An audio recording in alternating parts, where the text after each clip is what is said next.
The knife felt heavier than it should have in my trembling hands. Outside my bedroom window, car engines hummed in the circular driveway. Black sedans lined up like funeral processions, waiting to escort me to a future I never chose. My wedding dress hung on the door like a ghost, all ivory silk and delicate lace, beautiful and suffocating. In 3 hours, I would walk down an aisle toward a man I'd met twice. In 3 hours, I would become Sophia Castellano, wife to the heir of the Castellano crime family, a bargaining chip in my father's desperate bid to save our crumbling empire. But I had other plans. My hands moved quickly, methodically, stuffing essentials into a leather backpack. Cash I'd been hiding for months, fake identification documents I'd paid a small fortune for, a burner phone, a single photograph of my mother before cancer stole her away. I didn't pack the jewelry my father had given me over the years. Blood money, all of it. Bribes to keep me compliant, to make me forget that he'd sold me like livestock to secure a political alliance. If you're enjoying this story so far, don't forget to hit the like button and subscribe. Drop a comment telling me where in the world you're watching from. I love hearing from you. The wedding coordinator's voice drifted up from downstairs, shrill and insistent, discussing flower arrangements with someone. My father's voice rumbled in response, that familiar, authoritative tone that had commanded obedience my entire life. He thought he'd broken me, thought years of isolation, of controlling every aspect of my existence, had turned me into the perfect, obedient daughter. He was wrong. I changed quickly out of my silk robe into dark jeans, a black sweater, running shoes. My long dark hair got twisted into a tight braid and tucked under a baseball cap. In the mirror, I barely recognized myself. No makeup, no designer clothes, no carefully crafted mask of compliance. Just Elena Russo, 24 years old, finally taking control of her own life. The window opened silently. I'd been oiling the hinges for weeks in preparation. The trellis outside my window had held my weight during practice runs at 3 a.m. when the guards changed shifts. Now, with my backpack secure and my heart hammering against my ribs, I climbed out into the cool morning air. The sun hadn't fully risen yet, painting the sky in shades of gray and pink. Beautiful, like freedom tasted. My fingers gripped the wooden lattice, finding familiar holds as I descended. Below, the gardens stretched out in manicured perfection. My father's obsession with control extended even to nature, forcing roses and hedges into rigid, unnatural shapes. Beyond the garden wall lay the city, vast and anonymous, where I could disappear and become someone else entirely. I was halfway down when I heard it, the sharp crack of a voice I recognized. Marco, my father's head of security, barking orders into his phone. My blood turned to ice. Had they discovered my absence already? Impossible! I'd left pillows arranged under my covers, my phone still charging on the nightstand, even set a recording of soft breathing to play if anyone checked. "Perimeter patrol now!" Marco snapped.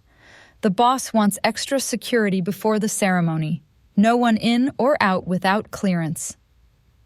Not discovered then. Just paranoia. My father's constant companion, the suspicion that had made him powerful and wealthy, but had also made him a prisoner of his own fear. I continued my descent, moving more carefully now, aware that one wrong move, one sound, would bring armed men running. My feet touched grass, solid ground, and relief flooded through me, so intensely I nearly sobbed. But there was no time for emotion. I had maybe 2 hours before someone checked my room, before the house erupted into chaos and my father sent every soldier in his organization to hunt me down. 2 hours to vanish completely. The garden wall was 10 feet high, topped with decorative ironwork that concealed security cameras. I'd mapped their blind spots weeks ago, spent late nights timing their rotation patterns. Now I moved through those blind spots like a shadow, reaching the maintenance gate that the landscaping crew used. The lock was simple, requiring only the tools I'd purchased from a hardware store downtown, practicing on similar locks until I could pick them in under 30 seconds. 28 seconds. The gate swung open, and I slipped through into the service alley beyond. Behind me, my father's estate loomed like a fortress, all stone walls and iron gates designed to keep the world out. Or perhaps designed to keep me in. The city swallowed me whole. I'd studied the streets for months using satellite maps, planning multiple routes away from my father's territory in the northern neighborhoods. My first stop was a public restroom in a bus station, where I changed clothes again, this time into a sundress and cardigan, transforming from someone running into someone casually traveling. The baseball cap got traded for sunglasses. The dark braid loosened into soft waves. Different person, different story. On the bus heading south, I watched the city pass by through smudged windows. Chicago looked different from street level than it did from my bedroom window, raw and real and full of possibility. The other passengers paid me no attention, a young woman with a paperback book and a canvas tote bag, unremarkable and forgettable. Exactly what I needed. My burner phone buzzed. Unknown number. My stomach clenched as I stared at the screen, debating whether to answer. If my father had discovered my absence already, if he'd somehow tracked this phone. But curiosity won. I answered without speaking. Elena. The voice was female, familiar, unexpected. My cousin Isabella. Don't hang up. I'm not calling for your father. How did you get this number? I kept my voice low, aware of passengers nearby. I helped you get the fake ID, remember? Her tone carried urgency. Listen carefully. Your father knows. Someone on the household staff saw you climbing out the window. He's mobilizing everyone, the Castellanos too. They're checking train stations, bus terminals, airports. You need to get off that bus, now. My blood ran cold. How did you... GPS tracker in your backpack, Elena. In the lining. I'm sorry. I tried to warn you earlier, but couldn't get through. Her voice cracked slightly. They're 15 minutes behind you, maybe less. Ditch the bag, change your appearance again, and for God's sake, stay away from public transportation. The line went dead. I looked down at my backpack, feeling betrayed by its weight against my legs. All my careful planning, undone by something so simple. My father's paranoia extended further than I'd imagined. Of course he'd tracked my belongings. Of course he'd anticipated this possibility. The bus stopped at a red light. Without overthinking it, I grabbed my bag and pushed my way to the exit, ignoring the driver's protests about proper stops. I hit the sidewalk running, ducking into the first alley I saw. Behind a dumpster, I tore open the backpack's lining and found it. A small black device, blinking with malicious purpose. I crushed it under my heel, then transferred only the essentials to my pockets. The bag itself I left behind. Another piece of my old life abandoned. Think, Elena. Think. I was in an unfamiliar neighborhood, somewhere in the South Side, based on the street signs. No phone now. Too risky to keep the burner if they'd compromised it somehow. No bag, no plan, and 15 minutes before my father's men descended on this area like locusts. I needed to disappear, needed to find somewhere they wouldn't think to look. The neighborhood was working class, mostly industrial buildings mixed with older apartment complexes. People here minded their own business, kept their heads down, perfect for hiding if I could find the right place. I walked quickly but not frantically, trying to blend in with the few pedestrians on the street. A coffee shop caught my eye, small, independently owned, the kind of place that might have a back exit and an owner who didn't ask questions. Inside, the smell of espresso and fresh pastries made my stomach growl. I'd been too nervous to eat breakfast, and now adrenaline was giving way to hunger. The barista, a woman in her 50s with kind eyes and silver-streaked hair, looked up from cleaning the counter. "What can I get you, honey?" "Coffee, black, and whatever pastry you recommend." I pulled out cash, careful not to show how much I was carrying. "Is there a restroom I could use?" "Back corner past the bookshelf," she pointed with a dishcloth. "Pastry recommendation is the almond croissant. My daughter makes them fresh every morning." In the bathroom, I examined my reflection under harsh fluorescent lighting. The sundress and cardigan looked too put together, too deliberate. I needed to look rougher, more anonymous. I wet my hands and messed up my hair, smudged dirt from the alley on my cheek and clothes, created the appearance of someone down on their luck rather than someone running from a Mafia wedding. The transformation was subtle but effective. When I emerged, my coffee and croissant waited at a small table near the window, a tactical error on the barista's part, but I didn't have the energy to move. I was exhausted, terrified, and beginning to realize how unprepared I actually was for life on the run. My careful plans had accounted for escape, but not for what came after. Where would I go? How would I survive once my cash ran out? The fake ID would only hold up under casual scrutiny, not the kind of investigation my father would commission. The door chimed. I didn't look up immediately, too focused on my coffee, on steadying my shaking hands. Then I felt it, a presence, powerful and undeniable, filling the small space like storm clouds gathering before lightning strikes.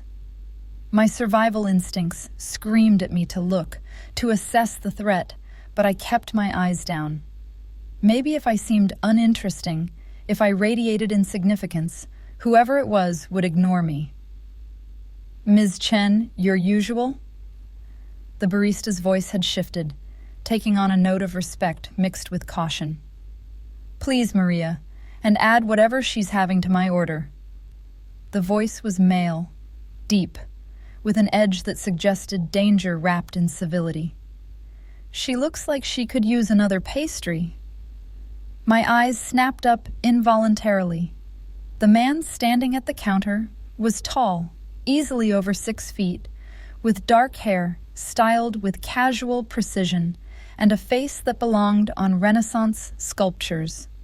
All strong angles and classical beauty marred only by a thin scar running through his left eyebrow. He wore an expensive suit tailored to perfection, the kind of clothing that announced wealth and power without needing logos or flash. And he was staring directly at me. "That's very kind," I managed, my voice steadier than I felt, "but unnecessary." "I insist." He collected his coffee from Maria, along with another croissant, and approached my table without invitation. "You're new to this neighborhood." Not a question, an observation. I debated lying, decided against it. Something about this man suggested he'd see through deception easily. "Just passing through. Passing through with no luggage, wearing clothes that don't quite fit, looking over your shoulder every few seconds." He sat down across from me, his movements fluid and controlled. "Either you're running from something, or you're about to do something you'll regret. Based on the fear in your eyes, I'm guessing the former."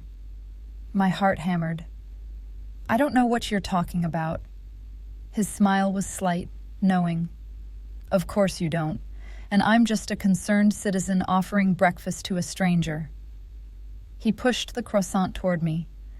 But if you were running from something, hypothetically, this neighborhood isn't safe for someone like you. Too close to the Northern Territories. Too many eyes watching for anomalies. Northern Territories. The phrase made my blood freeze. In my father's world, territories meant control, meant organized crime, meant the same violence and corruption I was trying to escape. This man, whoever he was, operated in that world. I could see it in the way he carried himself, in the deference Maria had shown him, in the casual authority of his presence. I should go. I started to stand. His hand moved across the table, not touching me, but creating a barrier. 3 black sedans just pulled up 2 blocks north of here. Men in suits asking questions, showing a photograph. Blonde woman, mid-20s at those 50s, possibly wearing a sundress. His dark eyes held mine. Sound familiar? The world tilted. They'd found me already. Impossible unless... The coffee shop. Had someone seen me enter? Reported it? My mind raced through possibilities, through exit strategies, coming up empty. I was trapped. Back door, I whispered, leads to an alley that dead ends at a fence you can't climb. He leaned back, seemingly relaxed, despite delivering devastating news. Your options are limited. You can run, get caught in about 30 seconds, and face whatever consequences await. Or, he paused, letting the word hang between us. Or what? Or you trust me. He stood, buttoning his suit jacket with casual precision. I have a car in the back. I can get you out of here, somewhere safe, somewhere they won't think to look. His expression remained neutral, impossible to read. But we need to move now. They're 2 minutes away, maybe less. Every instinct screamed, warning, trusting a strange man, especially one who clearly operated in the same world as my father, was insane.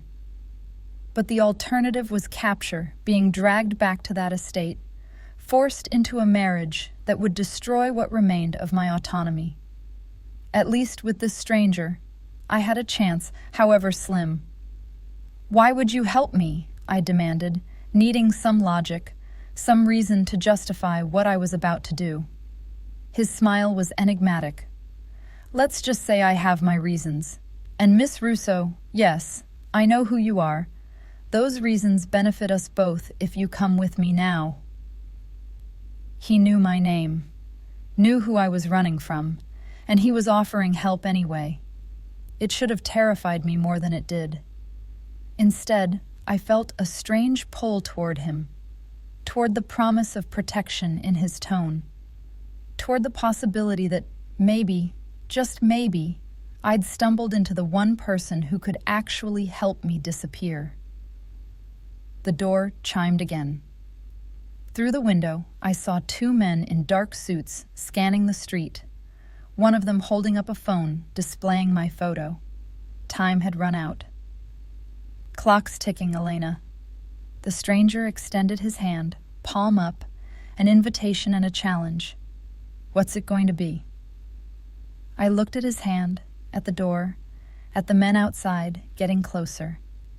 Then I made a choice that would change everything. I placed my hand in his, felt his fingers close around mine with surprising gentleness, and let him pull me toward the back of the coffee shop. Maria, he called over his shoulder, you never saw us. Never saw who? She replied, already turning away, already forgetting. The back hallway was narrow, leading to a reinforced door that opened onto a private parking area I hadn't known existed. A sleek black car waited there, engine running, driver behind tinted windows. My mysterious savior opened the back door and gestured for me to get in. Who are you?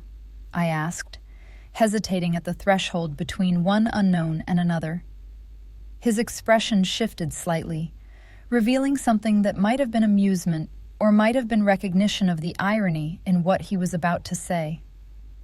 Dante Moretti, and you, Elena Russo, just crashed into the arms of the one man in Chicago your father fears more than anyone else.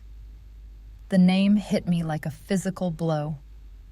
Moretti, the rival family, the enemy my father had spent decades fighting, the organization he'd allied with the Castellanos to defend against, and I'd just placed myself completely at Dante Moretti's mercy. His hand pressed gently against my back, urging me into the car. We can discuss the implications later. Right now, survival takes priority over politics. I climbed in, my mind reeling from the revelation. The door closed behind me with a soft click that sounded like a cell locking. But as the car pulled away smoothly, leaving the coffee shop and my father's men behind, I realized something profound.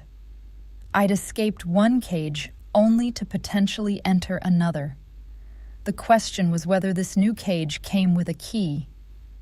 Dante settled into the seat beside me, his presence dominating the intimate space.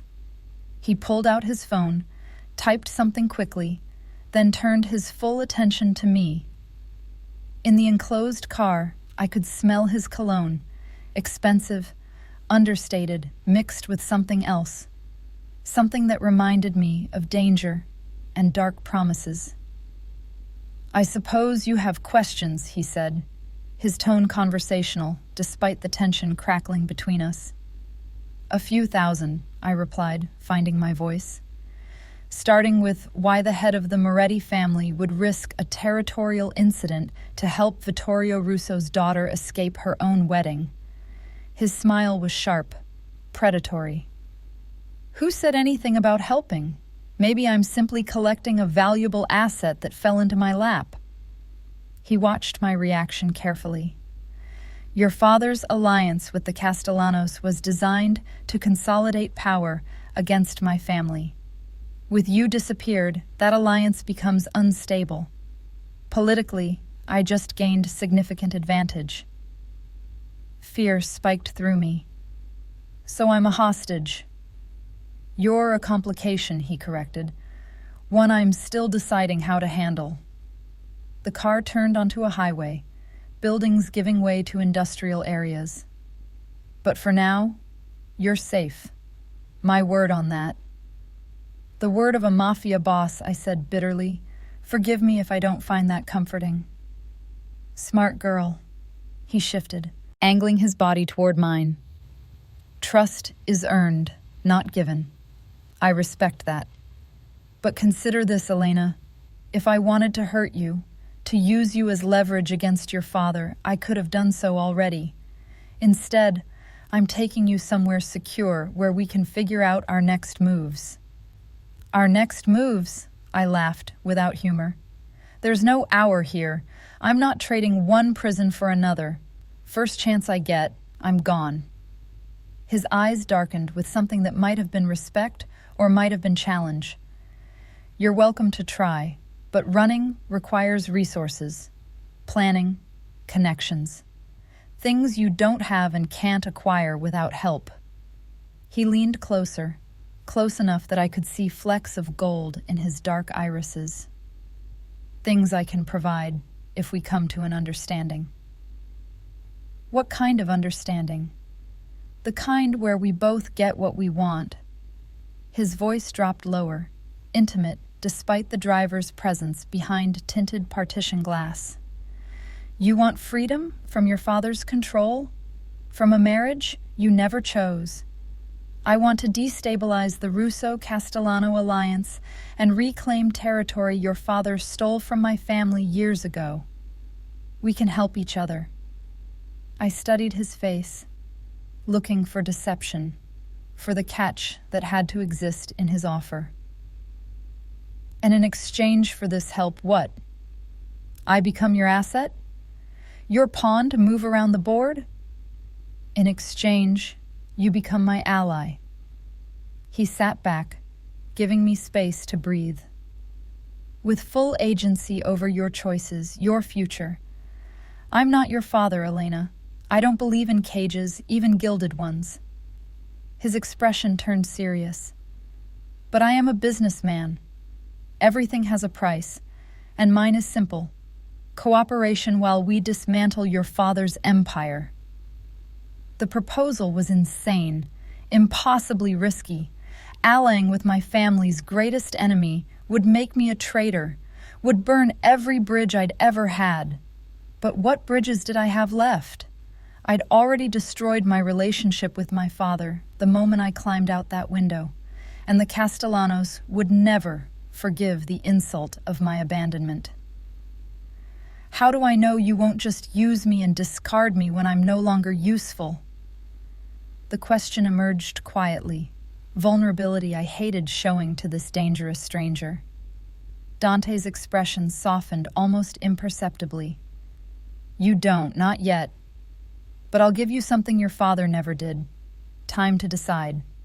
No pressure, no threats, just information and options." He pulled out a business card, pressed it into my hand.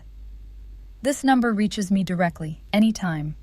If you decide you'd rather take your chances alone, call and I'll provide resources to help you disappear. New identity, money, connections in cities where neither our families have reach." I stared at the card, simple black with silver lettering, a lifeline or a leash. I couldn't tell which. "And if I stay? What happens then?"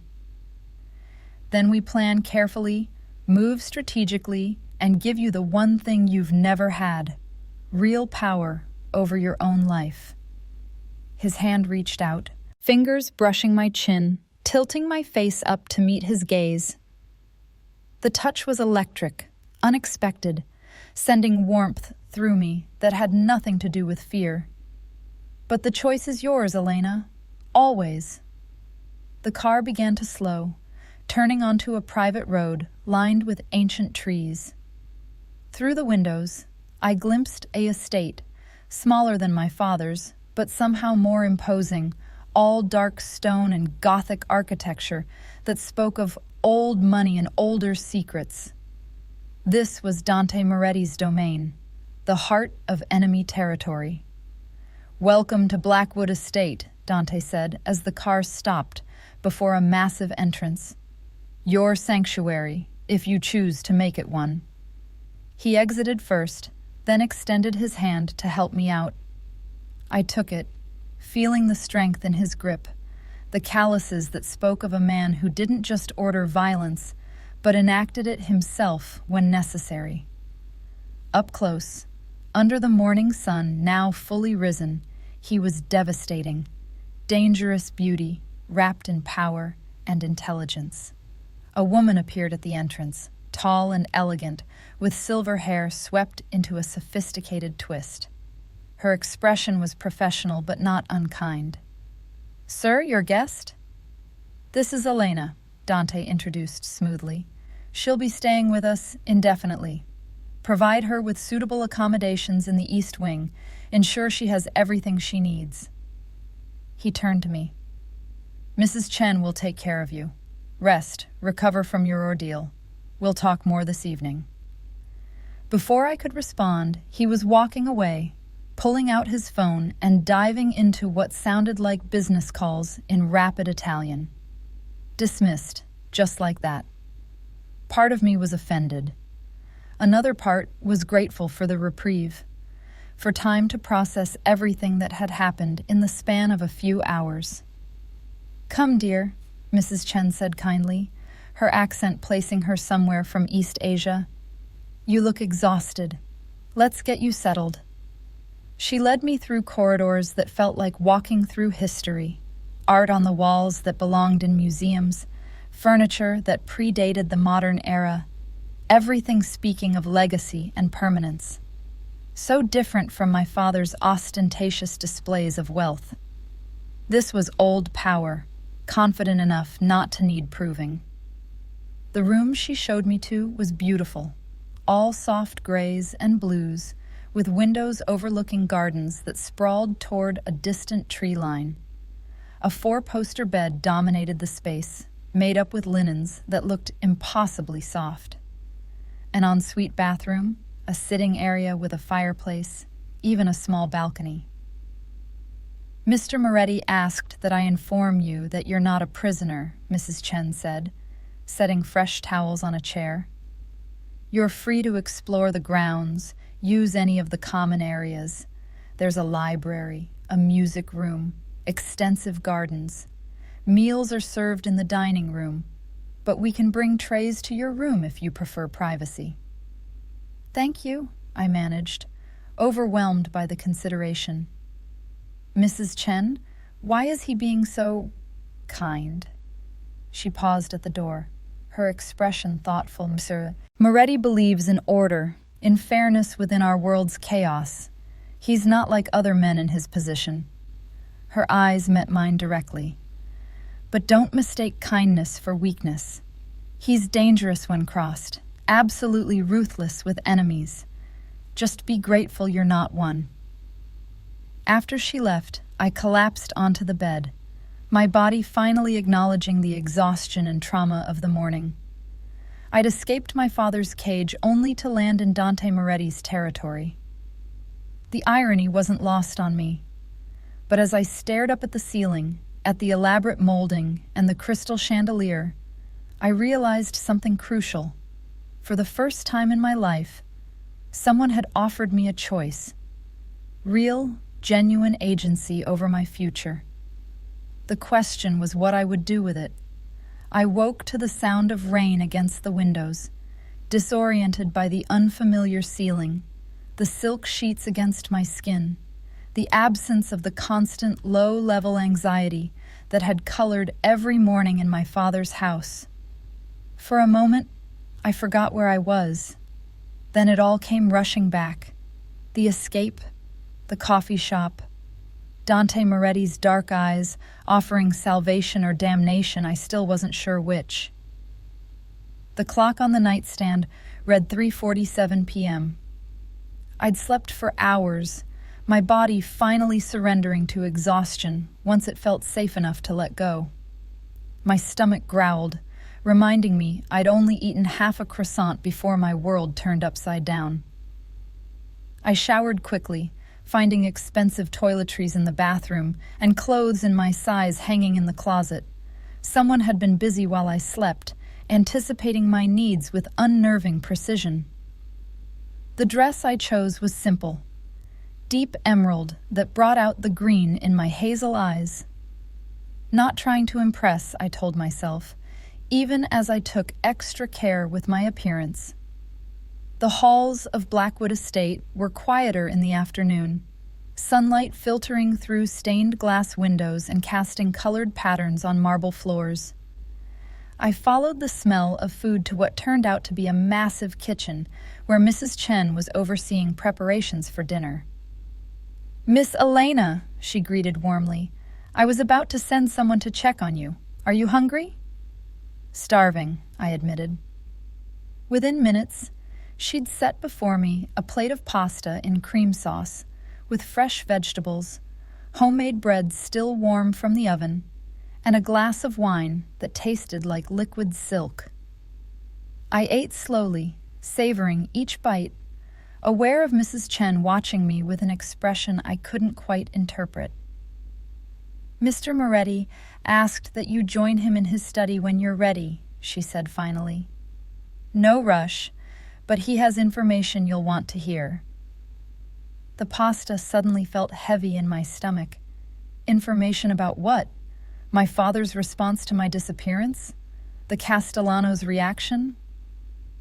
I finished eating more out of discipline than appetite, then followed Mrs. Chen's directions through the maze of corridors to a heavy oak door. I knocked, heard Dante's voice call for entry. The study was everything I'd expected, floor to ceiling, bookshelves, a massive desk covered in papers and laptops, leather furniture arranged around a fireplace where flames crackled despite the mild weather. Dante stood by the window, phone pressed to his ear, speaking rapid Italian that I couldn't quite follow. He gestured for me to sit, finishing his conversation with what sounded like sharp instructions before ending the call. "You look better," he observed, taking the chair across from mine, rather than retreating behind his desk. "More intimate, more unsettling." "How do you feel?" "Like I'm waiting for the other shoe to drop," I answered honestly. "You said you had information." His expression grew serious. "Your father has declared you kidnapped. He's mobilized every resource to find you, including calling in favors from families across 3 states. The Castellanos are furious. They're calling it a deliberate insult, demanding either your return or significant compensation." He paused, letting that sink in. "There's a price on your head, Elena. $500,000 to whoever brings you back alive and unharmed." The number stole my breath. $500,000. Your father values his alliances highly. Dante leaned forward, elbows on his knees. "But here's what he doesn't know. I've let word slip through certain channels that you're under my protection, that anyone who touches you answers to me personally." "Why would you do that?" I demanded. "You're painting a target on your own back."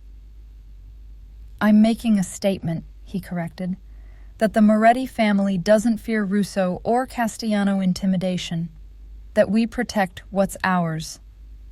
His eyes held mine. "And for now, Elena, you're under my protection whether you accept my offer or not. I don't leave loose ends, and I don't abandon people who stumble into my territory seeking sanctuary." The possessiveness in his tone should have frightened me. Instead, it stirred something complicated.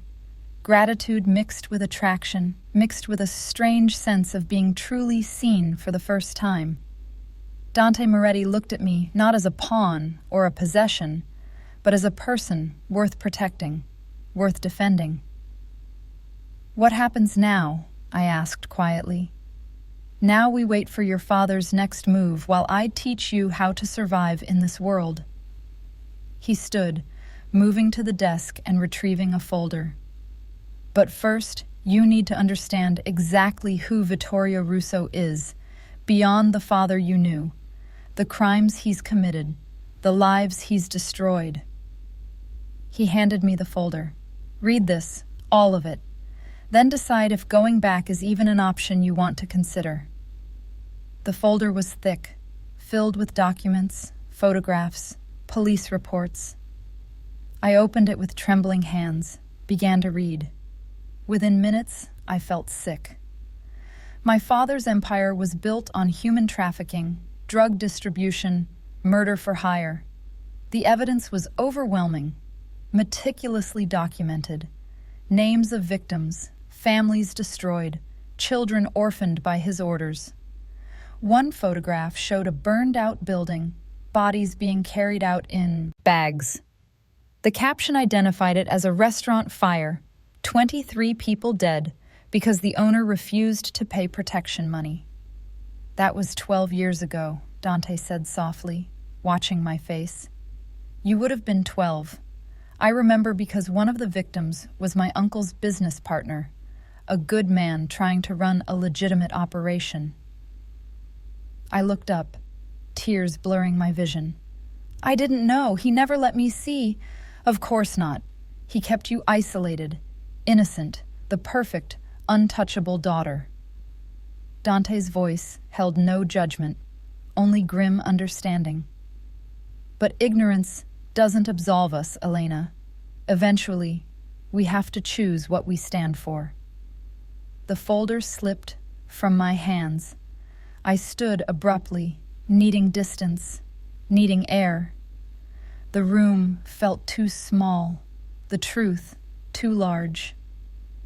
Everything I'd believed about my father, about my family's business, had been a carefully constructed lie. And I'd been complicit through my silence, my obedience, my refusal to look too closely at the source of our wealth. I need... My voice broke. I need a minute. Take all the time you need. Dante remained seated, giving me space. The library is 2 doors down on the left. It's quiet there. Peaceful. Good place to think. I fled, escaping the study's oppressive revelations. The library was as he'd described, quiet, lined with books that smelled of age and wisdom, furniture arranged to invite contemplation. I sank into a leather armchair by the window, watching rain streak the glass, trying to process everything I'd learned. My father was a monster, not just a criminal, but someone who ordered death as casually as other men ordered coffee. And my mother, had she known? Had she died carrying those secrets, choosing cancer's mercy over living with the knowledge of what her husband truly was? The questions spiraled, offering no comfort, no easy answers. I wondered if I'd find you here. The voice was female, unfamiliar. I turned to see a woman in her late 20s, dark-haired and elegant, watching me from the doorway. She moved with the same predatory grace I'd noticed in Dante, suggesting she was more than just a resident of this house. "I'm sorry, I didn't mean to intrude," I started. "You're not intruding. This is your home now, as much as anyone's." She settled into the chair across from mine.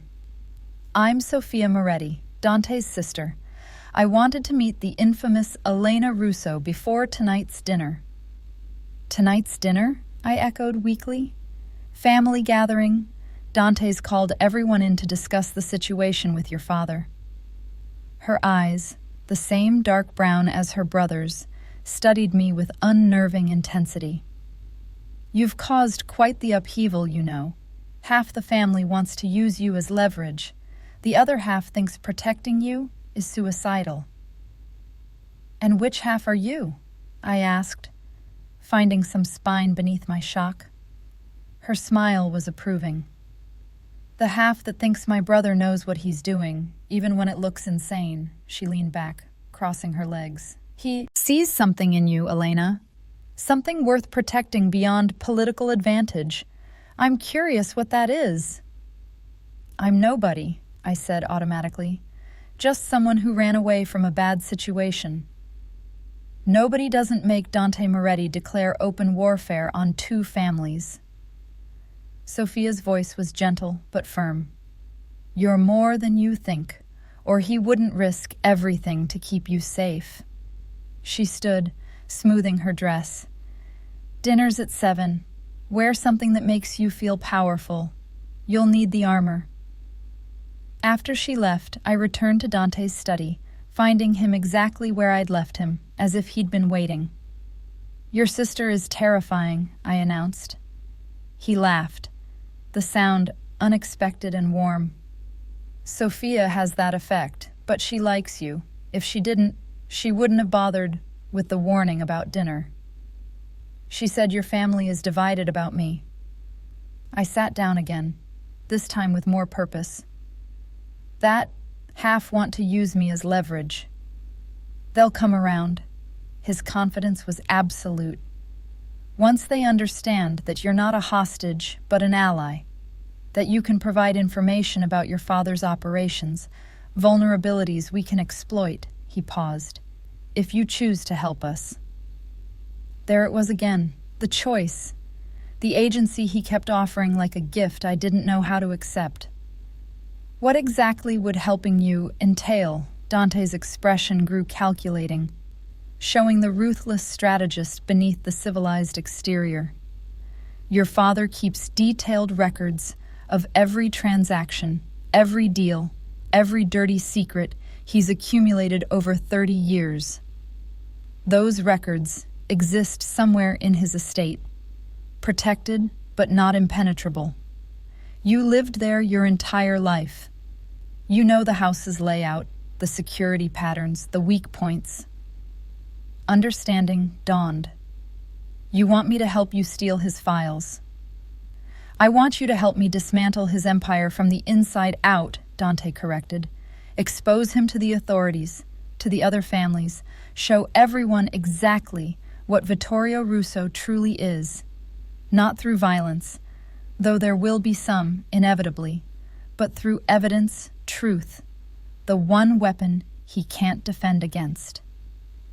The scope of what he was proposing staggered me. That could take months, years even. Then it takes years. He moved closer, taking my hands in his. The touch was electric, sending warmth up my arms. Elena, I'm not asking you to decide today. But think about it. Really think. You could spend your life running, looking over your shoulder, or you could stand and fight. Take back your power, your identity, your future. His thumb traced circles on my palm, the gesture intimate and grounding. And you wouldn't be alone. My family, my resources, everything I have would be at your disposal. His voice dropped lower. Including me, if you want it. The implication hung between us, heavy with possibility. This wasn't just about business or revenge. There was something personal developing, something that terrified and thrilled me in equal measure. Dante Moretti, the dangerous, brilliant man who'd saved me without knowing if I was worth saving, was offering more than protection. He was offering partnership, perhaps even something deeper. I don't understand you, I whispered. You barely know me. Why risk so much? His hand moved to my face, cupping my cheek with surprising gentleness. Because from the moment I saw you in that coffee shop, terrified but determined, I recognized something. A survivor, a fighter, someone who deserved better than what life had dealt her. His eyes searched mine. And because I'm tired of this endless cycle of violence and retribution, you represent a chance to end it, to reshape everything. Before I could respond, before I could process the intensity in his gaze, he closed the distance between us. His lips met mine in a kiss that started gentle but quickly deepened, becoming something hungry and desperate. I responded without thinking, hands fisting in his shirt, pulling him closer. He tasted like whiskey and danger, like promises that might destroy us both. When we finally broke apart, both breathing hard, reality crashed back. That was, I started. Inevitable, he finished. We can pretend it wasn't, but we'd both be lying. His forehead rested against mine. Elena, I need you to understand something. Whatever develops between us, whatever this becomes, it's separate from the business arrangement. If you choose to help me destroy your father, I want it to be because you believe it's right, not because you think it's what I want to hear. The integrity in his words undid something in me. Here was a man offering clarity in a world of manipulation, honesty in an empire built on lies. What if I can't do it? I asked quietly. What if I'm not strong enough? Then I'll be strong enough for both of us until you find your own strength. He pulled back slightly, giving me space. But I don't think that'll be necessary. I think you're far stronger than you know, Elena Russo. A knock interrupted us. Marco, Dante's head of security, entered with visible urgency. Sir, we have a situation. Castellano's men are requesting a meeting. They claim to have information about Elena's whereabouts that they want to trade. Dante's expression hardened instantly. They're fishing, seeing if we'll confirm her presence here. Or they genuinely know something, Marco countered. One of the household staff might have talked, or they spotted the car earlier. Tell them I'll meet, but on neutral ground, tomorrow, noon, at the usual location. Dante turned to me. You'll need to stay hidden during the meeting. If they confirm you're here, things escalate quickly. Let me come with you, I surprised myself by saying. Hidden, but present. I deserve to hear what they're planning. Absolutely not, Dante said immediately. Too dangerous. Everything about this is dangerous, I countered. But I'm tired of being protected from information, from reality. If the Castellanos are hunting me, I should understand what I'm facing. I straightened my spine. Besides, you said I needed to learn how to survive in this world. Well, this is lesson 1. Dante and Marco exchanged glances, some silent communication passing between them. Finally, Dante nodded slowly. Fine, but you follow every instruction without question. Marco's team will keep you secure, invisible. The moment I sense danger, you're extracted whether you like it or not. Agreed, I said, heart hammering at what I'd just committed to. Dinner that night was an education in Moretti family dynamics. 20 people gathered around an enormous table, conversations flowing in English and Italian, assessing glances thrown my way throughout the meal. Sophia sat beside me, providing running commentary on who everyone was, cousins, lieutenants, advisors, all parts of Dante's empire. At the head of the table, Dante commanded attention effortlessly. He spoke of business and strategy, asked opinions, and gave directions, all while maintaining an air of absolute control. This was a leader people followed not from fear, but from respect, from recognition that his decisions protected them all. "So you're the Russo girl causing all this chaos," an older man said from across the table. His tone wasn't hostile, merely curious. "Takes courage to run from your own wedding." "Takes desperation," I corrected quietly. Courage would have been refusing from the start, facing the consequences head-on. I just ran. "Running takes its own kind of bravery," Dante interjected, his eyes meeting mine, "especially when you don't know where you're going or who'll help you get there." After dinner, as people dispersed to various rooms, Sophia pulled me aside. "Walk with me," she suggested, leading me through French doors onto a covered terrace. The rain had stopped, leaving everything smelling fresh and clean. "My brother hasn't looked at anyone the way he looks at you in 3 years," she said without preamble. "Not since his fiancée was killed in a targeted attack meant for him." The revelation hit hard. I didn't know. Most people don't. Dante doesn't advertise his vulnerabilities. Sophia's expression was distant, remembering. Her name was Maria.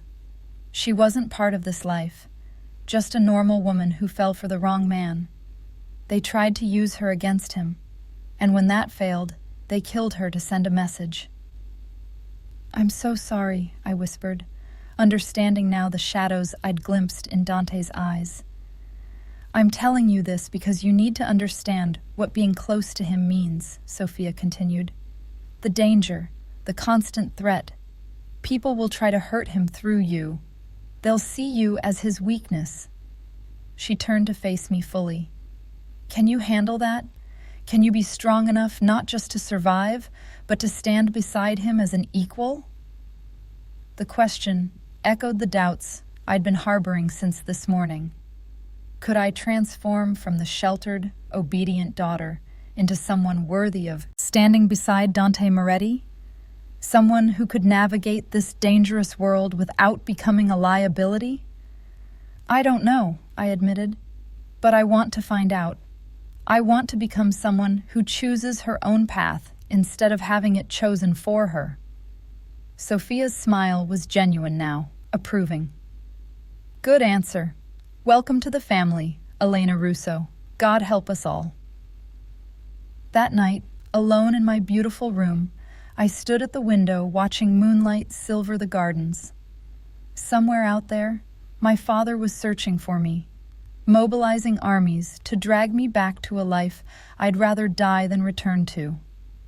Tomorrow, I'd hide in the shadows while Dante met with the Castellanos, would hear firsthand what price they'd put on my freedom, and eventually I'd have to decide whether I was brave enough to fight back, to use what I knew against the man who'd raised me. A soft knock pulled me from my thoughts. Dante stood in the doorway, still dressed, but with his tie loosened, looking suddenly younger, more vulnerable. "Can't sleep either, he asked. "Too much to process." I gestured for him to enter, watching as he moved to stand beside me at the window. "Sophia told you about Maria," he stated rather than asked. "She thought I should know what being close to you could cost." I turned to face him. "I'm sorry for your loss. It taught me valuable lessons about the price of caring for someone in this world." His hand found mine in the darkness. For years, I convinced myself the solution was not caring, keeping everyone at arm's length. Safer that way, simpler. He paused. "Then you stumbled into my territory running from your own demons, and suddenly simple didn't matter anymore." "Dante," I started, not sure what I meant to say. He silenced me with a kiss, different from the one in his study. This was slower, deeper, tasting of wine and unspoken promises. His hands tangled in my hair, mine slid under his jacket, mapping the hard muscle of his back through his shirt. We moved together toward the bed, a tangle of need and discovery, crossing lines we couldn't uncross. "We should stop," I whispered, even as I unbuttoned his shirt. "We absolutely should," he agreed, his mouth trailing fire down my neck. We didn't stop. Instead, we fell into each other with desperate urgency, claiming and being claimed, seeking in physical connection what words couldn't express. The world outside disappeared. No fathers hunting, no families at war, no impossible choices waiting in the morning. Just skin against skin, breath mingling with breath. Two people finding temporary sanctuary in each other's arms. Afterward, tangled in sheets with moonlight painting silver patterns across our bodies, Dante traced lazy circles on my shoulder. "This complicates everything," he murmured. "Or simplifies it." I pressed closer, feeling safe in a way I'd never experienced. Now I know what I'm fighting for beyond just survival. His arm tightened around me. "Tomorrow's meeting could change everything. If the Castellanos know you're here, if they push for your return." "Then we handle it," I interrupted. "Together. Whatever comes, we face it together." He kissed my forehead, the gesture tender and protective. "Together," he echoed. "I can work with that." Sleep came easier than I'd expected, wrapped in Dante's embrace, his heartbeat steady beneath my ear. For the first time since climbing out my bedroom window, I felt not just safe, but purposeful. I'd stumbled into Dante Moretti's arms by accident, but staying was becoming a deliberate choice, one I was ready to defend with everything I had. Tomorrow would bring new dangers, new revelations. But tonight, I'd found something worth fighting for. Not just freedom from my father's control, but the possibility of building something real with a man who saw me as an equal, a partner, someone worthy of his trust and protection. The story was far from over. In truth, it had only just begun. Morning came too quickly, pale light filtering through curtains I'd forgotten to close. Dante was already awake, dressed in a dark suit that made him look every inch the powerful man he was.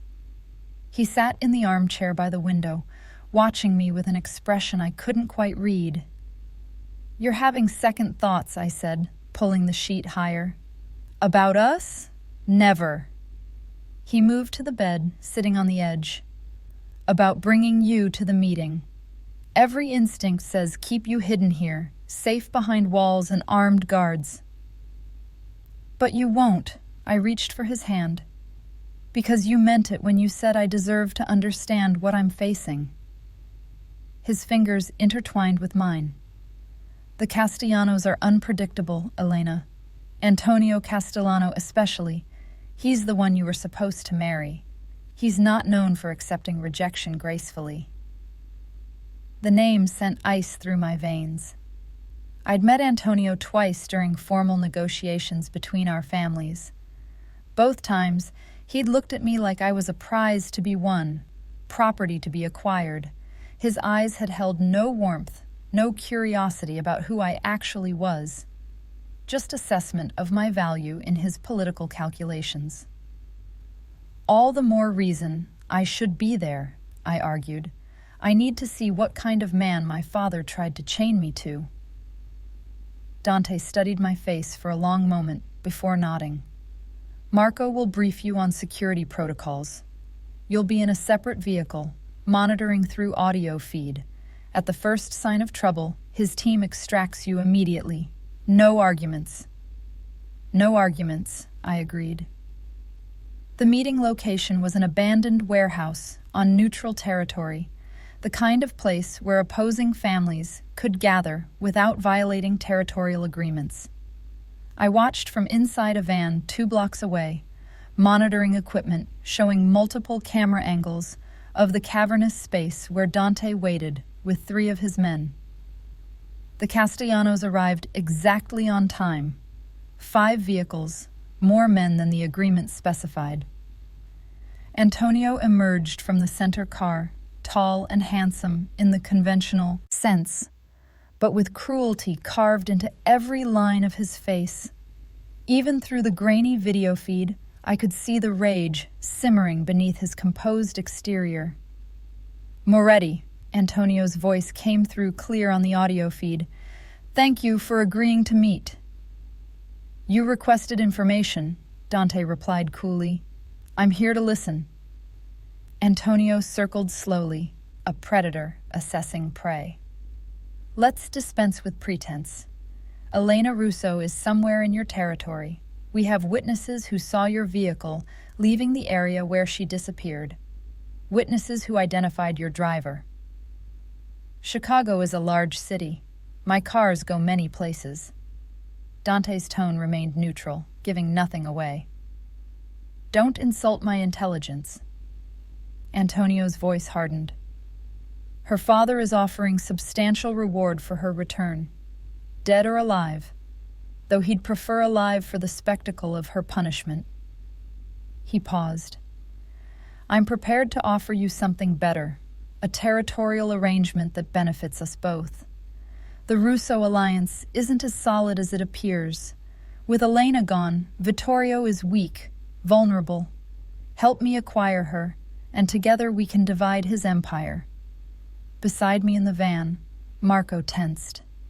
He's offering to betray your father, he murmured. The Castellano-Russo alliance is already fracturing. On screen, Dante remained perfectly still.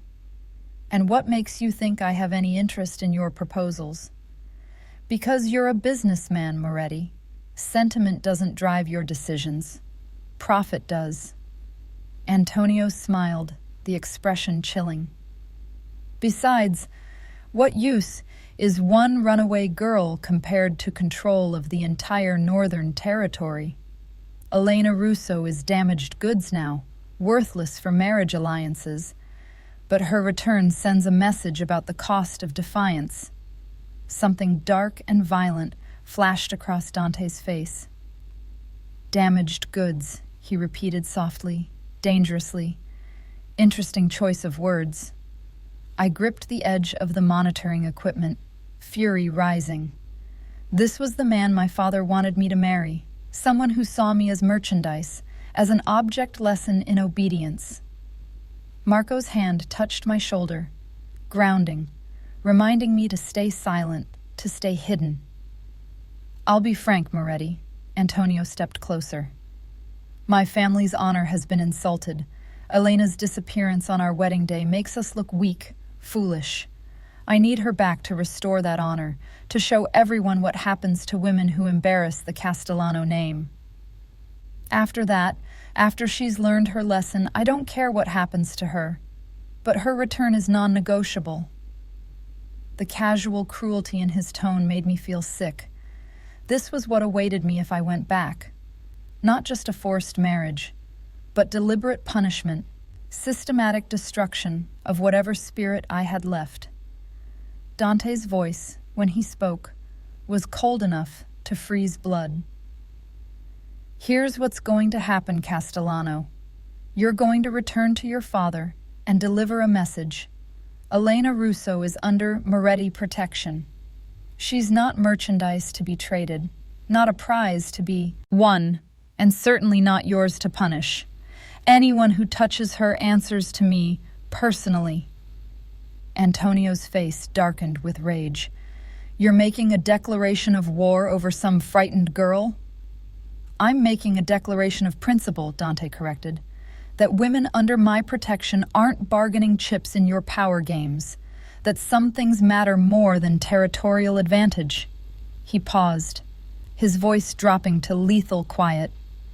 And yes, I'm saying if you or your family make any move against Elena, I will dismantle everything you've built. Not quickly, not mercifully. I'll take everything piece by piece until you have nothing left but memories of what you once had. The warehouse fell silent, tension crackling through the audio feed. Antonio's hand moved toward his jacket, toward a weapon, I realized with horror.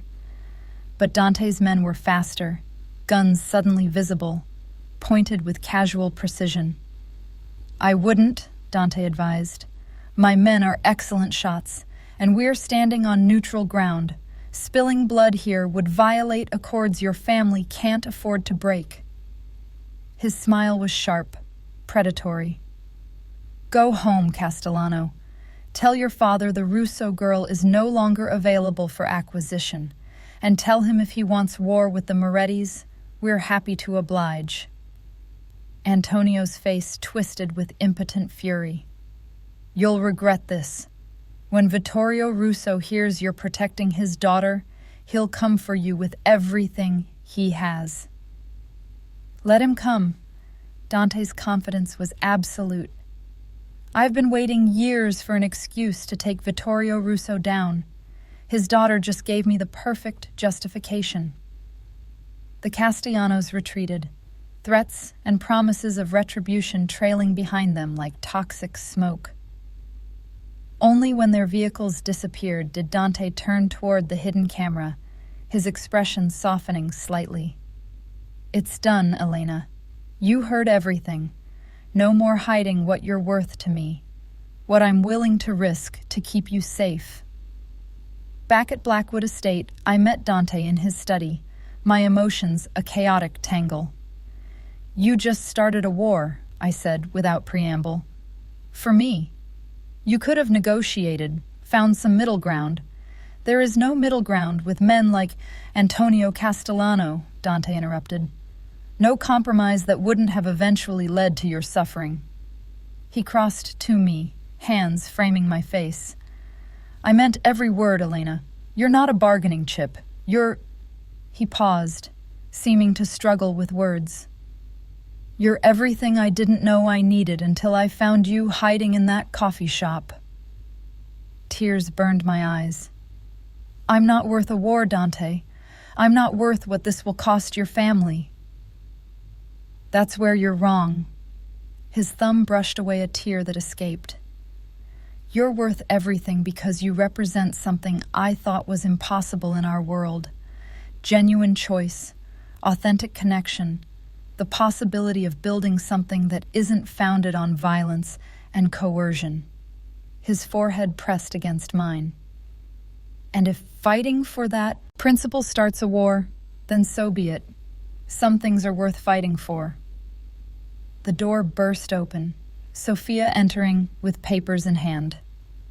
Sorry to interrupt, but you both need to see this. She spread documents across Dante's desk. One of our people in Russo's organization just sent these. financial records, transaction logs, evidence of every dirty deal Vittorio's made in the last decade. I moved closer, scanning the papers with growing shock. These are from my father's private safe. How did you— Your cousin Isabella, Sophia explained. She's been feeding us information for months. Apparently, she's had enough of Vittorio's regime too. She says there's more where this came from, but she needs extraction soon. Your father's becoming paranoid, suspecting everyone. Dante studied the documents with sharp focus. This is enough to bring him down. Between the evidence and Elena's testimony about his operations, no. The word came out harder than I intended. Not testimony, direct action. Both of them looked at me, surprised. I straightened my spine, feeling something solidify inside me. I want to go back, want to confront him face to face and take him down myself. Absolutely not, Dante said immediately. Too dangerous. It's my choice, I interrupted, using his own words against him. You said I deserved agency over my future. Well, this is me, claiming it. I won't hide while others fight my battles. I need to look my father in the eyes and tell him exactly what I think of his empire, his choices, his treatment of me as property rather than person. Dante's jaw tightened. Elena, the moment you step foot in Russo territory, you're in lethal danger. Your father won't hesitate to lock you up or worse. Then I'll need very good backup, I countered. I'll need the best security team in Chicago, the kind of protection only Dante Moretti can provide. My eyes held his. I'm not asking permission. I'm asking for support. There's a difference. Sophia watched our exchange with visible approval. She's right, you know. Half measures won't work with Vittorio. He needs to see her strength, needs to understand she's not the frightened girl who climbed out that window. She turned to me. What exactly did you have in mind? Over the next hours, we planned meticulously. Not a violent raid, but something more devastating. A public confrontation at my father's annual charity gala. An event that drew media attention and witnesses from every major family. I would walk in on Dante's arm, wearing the confidence I'd discovered in the past days like armor, and deliver evidence of my father's crimes to federal agents already investigating his operations. He'll never see it coming, Sophia said with satisfaction. Vittorio expects violence, expects traditional warfare. What he won't expect is his own daughter destroying him through exposure, through truth. The night of the gala arrived too quickly. I dressed in a gown that cost more than my entire former wardrobe. Midnight blue silk that flowed like water. Diamonds at my throat that Dante insisted I accept. Not as gifts, but as symbols of my value. In the mirror, I barely recognized myself. Not the obedient daughter or the terrified runaway, but someone new. Someone forged in fire and tempered by choice. Dante appeared behind me, devastating in a tuxedo, his eyes dark with concern and pride in equal measure. Last chance to change your mind, he offered quietly. We can find another way. This is the way, I replied, turning to face him. The only way I can move forward is by confronting what I ran from. My hand found his. But I'm not doing it alone. That makes all the difference. The gala was held at a historic hotel, all crystal chandeliers and ornate architecture. We arrived deliberately late, ensuring maximum impact. The moment we entered the ballroom, conversations stopped. Heads turned. My father, holding court near the bar, froze when he saw me. Vittorio Russo was a big man, powerful despite his age, with iron-gray hair and eyes that had always seemed to see through me. Now those eyes filled with rage, shock, calculation, a cascade of emotions crossing his face in seconds. Elena, He moved toward us, guests parting before him like water. You dare show your face here after the embarrassment you caused? After allying with this— He gestured toward Dante with contempt. This enemy of our family? I'm showing my face because I'm done hiding, I replied, my voice carrying across the sudden silence. Done pretending your empire is something respectable.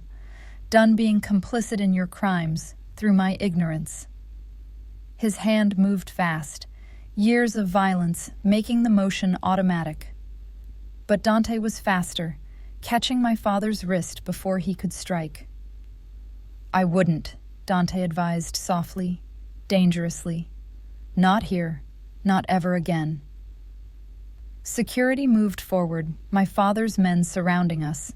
But Sophia was already there with her team, numbers evening out, creating a standoff in the middle of elegant society, pretending not to notice. You have 30 seconds before federal agents enter this building, I told my father calmly. I've given them everything. Your financial records, transaction logs, testimony about operations I witnessed growing up. They have enough to put you away for life. I stepped closer, refusing to flinch under his murderous glare. I wanted you to know it was me, your daughter, the one you tried to sell like livestock, brought your empire down. Something shifted in his expression, from rage to something almost like respect. You've become strong, he said quietly. Stronger than I thought possible. Your mother would be— Don't! I cut him off. Don't invoke her memory to justify what you've done. She died carrying the weight of your sins, knowing what you really were. Tears threatened, but I blinked them back. I won't die the same way. I choose differently. Federal agents entered, as promised, moving through the crowd with warrants and purpose. My father didn't resist, didn't try to run. He simply looked at me one last time, something unreadable in his eyes, before allowing himself to be led away. The ballroom erupted into chaos, guests fleeing, families scrambling to distance themselves from the scandal, photographers capturing every moment for tomorrow's headlines. Through it all, Dante remained beside me, solid and grounding, his hand warm in mine. You did it, Sophia said, appearing through the crowd. Vittorio Russo is finished. By tomorrow, his entire organization will collapse. But I felt no triumph, only exhaustion and a strange grief for the father I'd never really had. The one I'd imagined existed beneath the monster. The one who might have loved me if he'd been capable of loving anyone. Months passed. My father's trial became the biggest legal proceeding Chicago had seen in decades. I testified, gave depositions, watched as piece by piece his empire was dismantled. The Castellano alliance fractured without the Russo support, Antonio's family turning on each other in their scramble to avoid prosecution. Isabella got her extraction, now living somewhere safe with a new identity and a chance at the normal life she'd always wanted. And through it all, Dante remained constant. Not possessive or controlling, but supportive. He gave me space to process, to grieve, to discover who Elena Russo could become without her father's shadow consuming her. His family accepted me, not as an asset or a trophy, but as someone who'd proven her strength, her loyalty, her willingness to fight for what she believed in. We didn't rush into anything formal, both understanding that what we were building needed solid foundation. But slowly, deliberately, we created something real. Breakfast conversations about books and philosophy. Late-night walks through gardens where moonlight painted silver patterns. Moments of vulnerability where we shared our fears and hopes for futures we were building together. One evening, 6 months after my father's arrest, Dante found me in the library where I'd first met Sophia. I'd been reading my mother's journals, discovered in storage, filled with her thoughts about the man she'd married and the choices that had trapped her. "She knew," I said quietly, as Dante settled beside me. Knew what he was, what he did. But by the time she understood, it was too late. She had children to protect, no resources to escape. I closed the journal gently. She chose to stay and try to shield us. I don't know if that was brave or tragic. Maybe both, Dante offered. Love makes us do impossible things, accept unacceptable circumstances if we think it protects the people we care about. His arm came around my shoulders. But she'd be proud of you, Elena. Proud that you chose differently, that you found the strength to break the cycle. I leaned into him, feeling the steady beat of his heart beneath my ear. I couldn't have done it without you, without someone believing I was worth protecting, worth fighting for. You've always been worth it.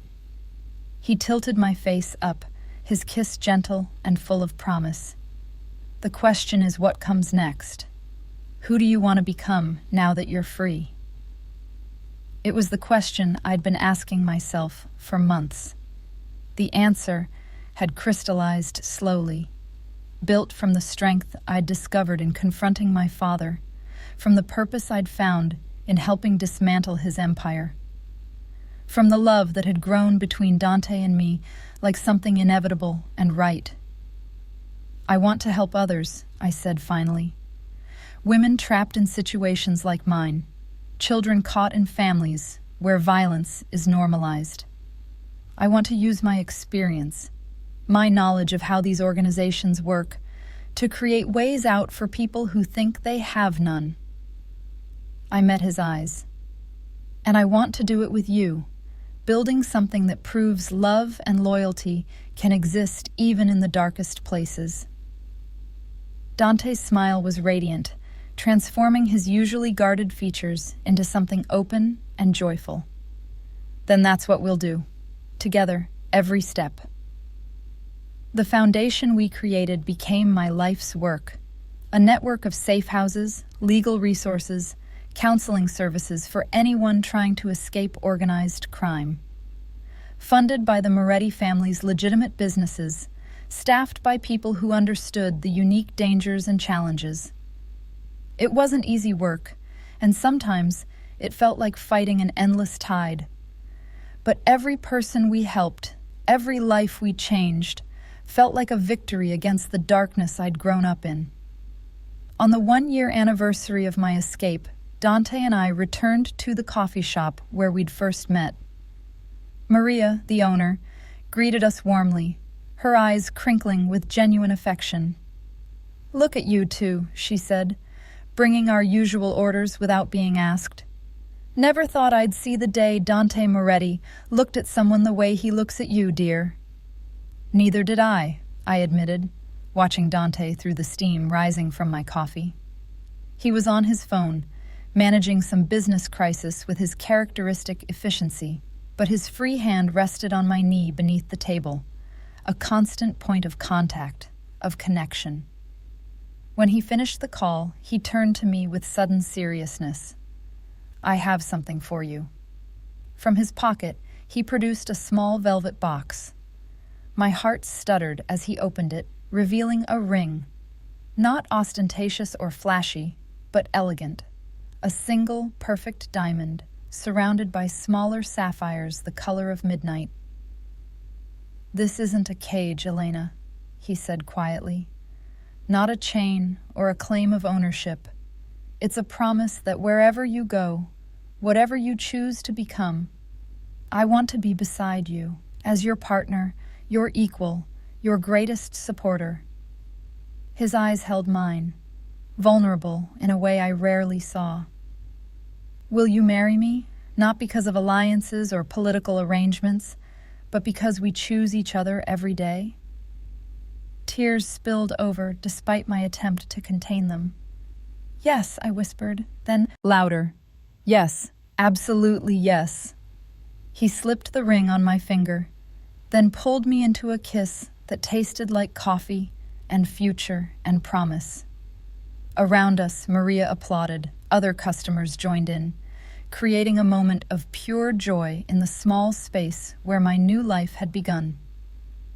The wedding, when it happened 3 months later, was nothing like the one I'd run from. Small and intimate, held in the gardens at Blackwood Estate with only family and close friends present. Sophia stood as my maid of honor. Isabella flew in as a witness. No political negotiations, no business arrangements, just two people who'd found each other through chaos and chosen to build something beautiful from the wreckage. As I walked down the makeshift aisle, Dante's eyes found mine and held. In that moment, I understood something profound, that running away had been necessary, but running toward something, toward someone, toward a future I actively chose, that was transformation, that was freedom. We'd both been shaped by violence, by worlds that demanded hardness and strategy over emotion. But together, we'd discovered that strength could be gentle, that power could be used to protect rather than control, that love didn't make you weak, but gave you something worth fighting for. Years later, I would tell our story to the women who came to our foundation seeking escape, seeking hope. I'd tell them about the night I climbed out a window, terrified and desperate, and crashed directly into the arms of a man who saw me not as property, but as a person worthy of respect. I'd tell them about choosing courage over comfort, about fighting for the right to determine your own future, and I'd tell them the most important truth I'd learned, that sometimes the most dangerous thing you can do in a world built on control is to simply choose yourself, to believe you deserve better, to run toward freedom even when you don't know what waits on the other side. Because what waited for me was love, purpose, and a life I'd built with my own hands. A life worth every risk, every fear, every moment of uncertainty. A life that began the moment I rejected the cage and discovered I had wings I'd never known existed. Thank you so much for watching until the end. If you loved this story, check out the other videos on your screen now. I think you'll really enjoy them. And don't forget to subscribe if you haven't already. See you in the next story.